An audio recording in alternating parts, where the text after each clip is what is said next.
Tecnologia, entretenimento, internet, mídias digitais. Papo de Futuro. Com Beth Veloso. Hoje vamos debater a regulação do ambiente digital, um tema cada vez mais presente na nossa sociedade. A comunicação se tornou central na nossa vida, então vamos discutir o pano de fundo para esse impasse entre o Estado brasileiro e uma plataforma internacional. Nos últimos dias, repercutiu muito na mídia o chamado Twitter Files Brasil, que se baseia na declaração do dono do X, o ex-Twitter, de que irá desbloquear contas que foram suspensas por determinação do Supremo Tribunal Federal no inquérito dos atentados de 8 de janeiro e que a plataforma pode deixar o país. Beth Veloso já está aqui conosco para discutir por que esse debate é importante, o que está em discussão, o que significa regular a internet e o que as leis dizem hoje sobre esse tema. Olá, Beth, muito obrigado pela sua participação mais uma vez aqui no painel eletrônico. Bom dia, Cláudio, bom dia também os ouvintes e também os espectadores da TV Câmara. A comunicação ficou central na nossa vida, Cláudio. A forma como nos comunicamos, nos relacionamos, como interagimos socialmente, como compramos e consumimos coisas, está tudo mediado pelas redes sociais, pela mídia digital. Então, com esses grandes poderes que vêm com essas mídias e que são super centralizadas, vêm também grandes responsabilidades. E é sobre isso que nós vamos tratar hoje, aqui no Papo de Futuro. A gente verifica que nessas mídias nós temos hoje alguns problemas que estamos tentando enfrentar. Desinformação, violações de privacidade, discurso de ódio, mutilação de crianças, massacres em escolas, mobilização para atentados, para que a gente possa cometer crimes. E isso, eu repito, não é moralismo, são fatos, são evidências. A União Europeia, por exemplo, agora está abrindo um processo contra a rede X, que a gente está protagonizando no tema de hoje, justamente por questões de fake news. E essas empresas já foram alvo das multas mais pesadas em todo o mundo, inclusive nos Estados Unidos, que são berço dessas empresas, justamente por uma questão do dano, do contencioso, né, dos malefícios dos conteúdos que passam por essas mídias. Então, essa agenda política, ela traz sim o debate da regulação da internet no nível global. O Brasil está, inclusive, atrasado. E, internacionalmente, a gente está fazendo aqui, seguindo os passos principalmente da União Europeia, com o Digital Services Act, que é o ato de mídias digitais, e também o Digital Market Act, porque a gente tem um problema de concentração muito grande nessas mídias, Cláudio. E justamente buscando o quê? Um espaço mais seguro para cada um de nós. E aqui no Brasil nós fomos inspirados, então, nas matérias que estão no Congresso Nacional. Quase todas as matérias se baseiam no DSA, como a gente chama. Sobretudo o PL 2630, que é uma dessas matérias. Essa agenda, ela discute, sim, a questão de como a gente vai dar mais transparência, Cláudio, para esse ecossistema. Um projeto que já foi chamado de PL das fake news. Mas eu queria destacar também o projeto, por exemplo, Cláudio, do João Maia, que é o PL 2768 de 2022, que endereça questões como quem vai ser o órgão regulador e também se vamos ter um fundo que essas mídias vão pagar, vão financiar para tratar de questões de segurança cibernética, por exemplo, porque os golpes são um problema muito sério. Então existe sim, Cláudio, um esforço global para a gente resolver esse problema que está sendo discutido agora nesse furacão, nesse epicentro de uma disputa, né, direta entre o Estado brasileiro, como você colocou, e uma mídia social global. Beth, quais são os pontos mais polêmicos desse debate? Você falou desses projetos, né, que estão sendo discutidos aqui no Parlamento. Quais são os pontos que sugerem que haverá mais polêmica na hora da votação, na hora da apreciação desses projetos? Cláudio, o que está por trás, o que a gente está discutindo com tudo isso? Porque é tanta informação e é um debate tão carregado e ideológico, não acredito que também pudesse ser diferente, que tem muitos pontos em comum, né? Sobretudo quando a gente tenta entender o que governo e oposição estão defendendo. Eu acho que é muito importante dar um olhar. Eu convido a cada um de nós que pesquise na internet, que tente se informar e que não fique na bolha de como você pensa. Tente ver o outro lado. Eu ontem estava assistindo os dois lados, as duas versões, e cada um tem o seu ponto de vista. E é justamente disso que nós estamos falando, bingo, de liberdade de expressão, de não tolerar a censura, que expressamente é proibida na nossa Constituição. Portanto, a gente está falando de como essas regulações precisam ser implementadas. Basicamente, a gente está falando da dose, do remédio ou do veneno, porque os dois lados defendem a não censura e defendem a liberdade de expressão. Portanto, traduzindo isso um pouquinho melhor, o governo, por exemplo, acredita que nós temos que ter mais intervenção do Estado para proteger os cidadãos e uma maior equidade na regulação das mídias digitais e também no controle da liberdade de expressão, que não é um direito absoluto, vou falar um pouquinho lá na frente. E a oposição tende a valorizar essa liberdade mais restrita e também uma liberdade maior do mercado, porque dizem que são mídias, são empresas privadas e, portanto, que já se regulam, já fazem uma autorregulação. Com isso, a oposição acredita que a presença do Estado tem que ser controlada ou tem que ser melhor debatida para que ela não enverede para o lado da censura e também da limitação, Cláudio, das inovações que a gente vê com o advindo dessas tecnologias. Beth, você que se debruça há tanto tempo nessa questão tecnológica, por que regular a internet? Qual é o principal objetivo dessa regulação? A gente sabe que essas mídias são muito recentes, Cláudio, e que elas evoluíram muito rapidamente da web 1.1 que a gente tinha agora para essa web 3.0, que é uma web com extrema interatividade, e que, portanto, tudo isso fez com que o perfil da rede mudasse muito. No começo, realmente, a gente tinha uma possibilidade de uma expressão maior e, aos poucos, essa rede foi sendo contaminada por muito discurso de ódio, por muito conteúdo nocivo e muitos crimes. Eu separaria essas duas categorias principais. Então nós temos, como eu frisei, fake news, discurso de ódio, violações de privacidade, ataques cibernéticos. Tudo isso precisa, obviamente, ser combatido e todo mundo concorda com isso. A questão justamente é como melhorar essa experiência online dos usuários.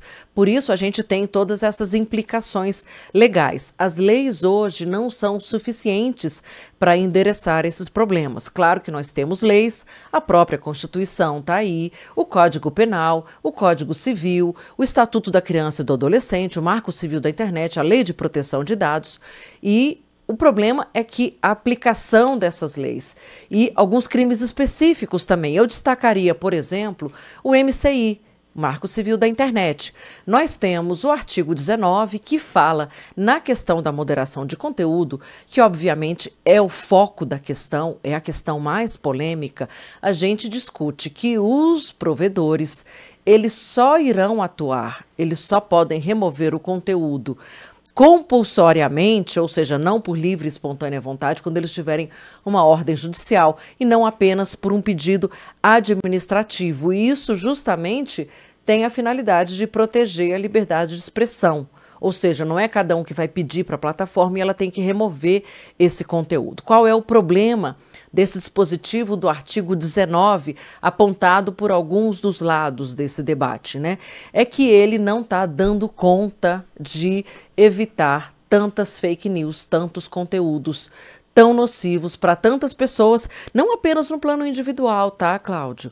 No plano coletivo, como sociedade, e também para o Estado, que a gente está vendo aí justamente do inquérito de 8 de janeiro, né? E tantas outras ações que são orquestradas mesmo a partir das mídias sociais.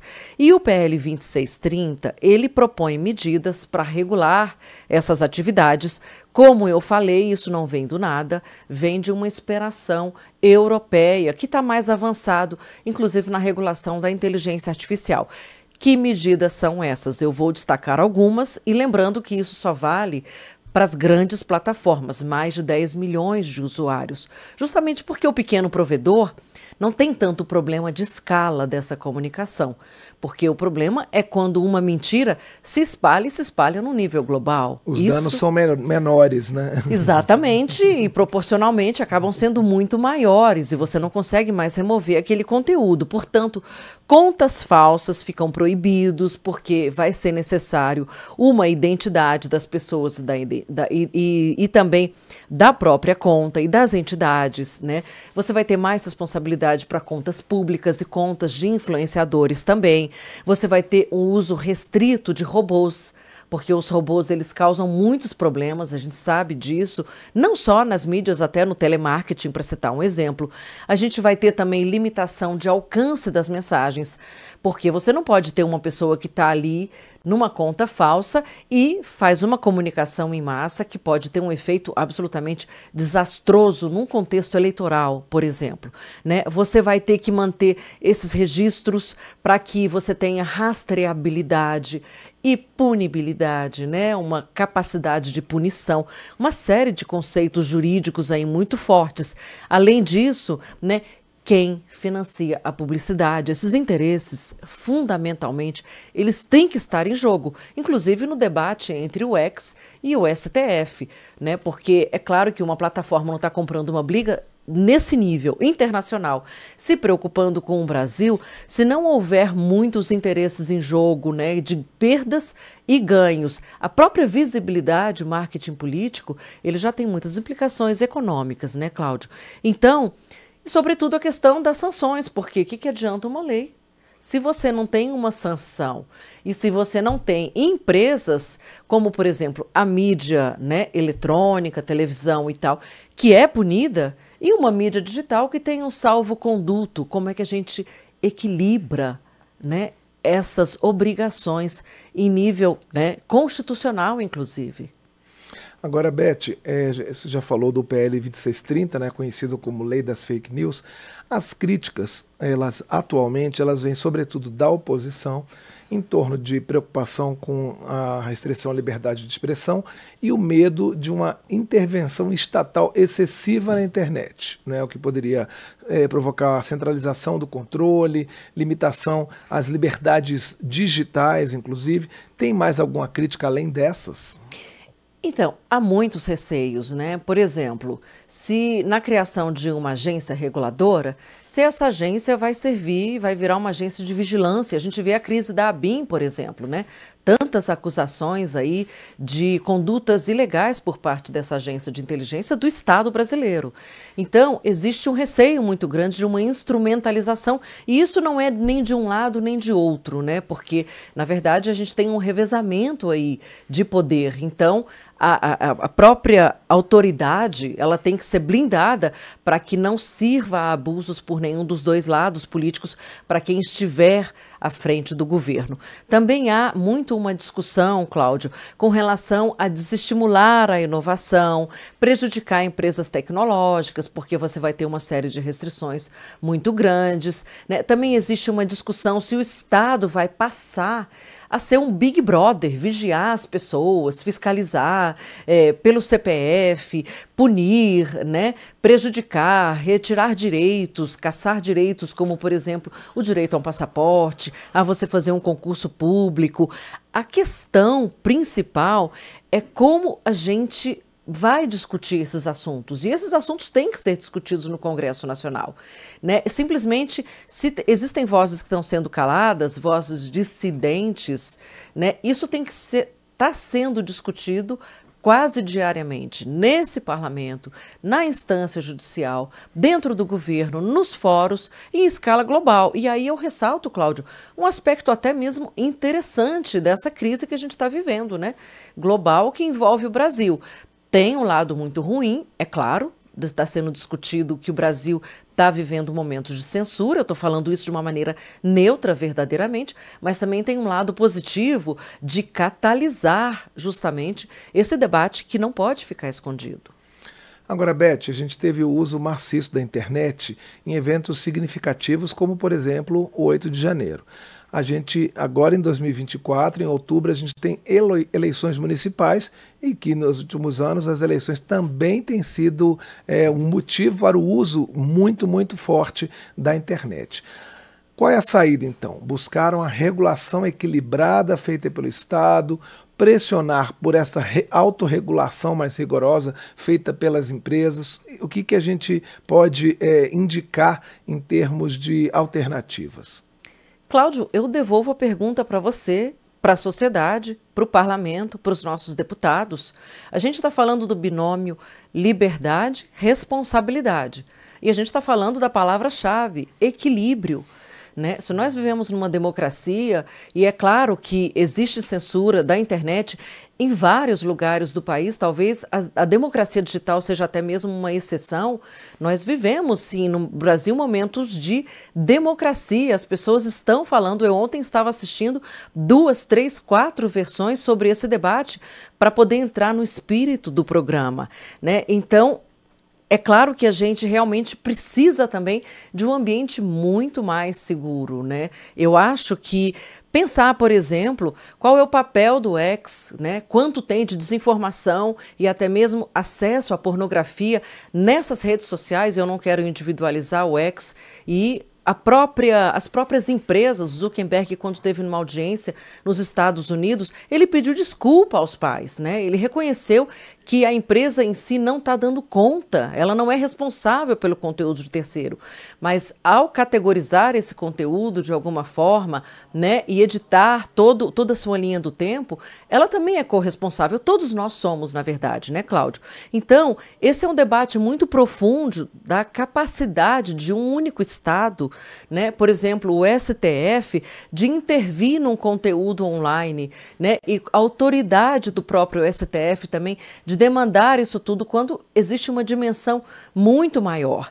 Qual é, Cláudio, como eu perguntei no início, a responsabilidade dessas mídias com relação a uma televisão e uma rádio? Porque, afinal de contas, nós estamos falando de comunicação de massa.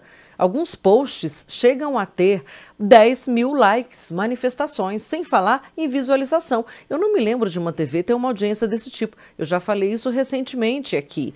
Então, a gente precisa ter informação, transparência das plataformas, assim como a gente tem prestação de contas por todas as emissoras públicas, inclusive as concessões passam pelo Congresso Nacional, passam pela consultoria legislativa, onde eu trabalho.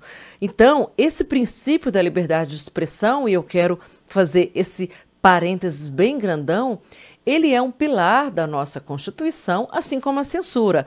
Mas a gente precisa lembrar que nos Estados Unidos, onde ele é super importante, ele também não é um direito tão absoluto assim. Só que a nossa tradição segue mais uma tradição europeia, em que precisa ser ponderado, né, a liberdade de expressão, ele precisa ser equalizado com outros direitos, honra, privacidade, segurança, o que é super importante a gente discutir privacidade. Portanto, gente, eu acho que é uma questão de harmonização dessa discussão, né, de transparência, da opacidade dos algoritmos, né, e realmente de chamar essas plataformas, chamar o próprio Estado, porque, na verdade, a transparência ela é devida, Cláudio, não só pelo ente público, pela entidade pública, né? O Estado brasileiro também precisa ter muita transparência e nesse episódio a gente tem muitas discussões realmente de prestação de contas. E para isso que a gente tem a mídia. A mídia tem uma responsabilidade com a verdade e eu acredito que não é diferente com as mídias digitais.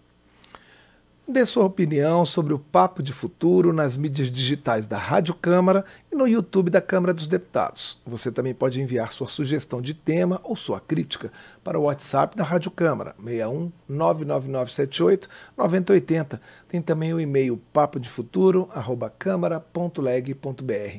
Beth Veloso, muito obrigado por contextualizar para a gente toda essa discussão e esse embate entre o Estado brasileiro e plataforma internacional.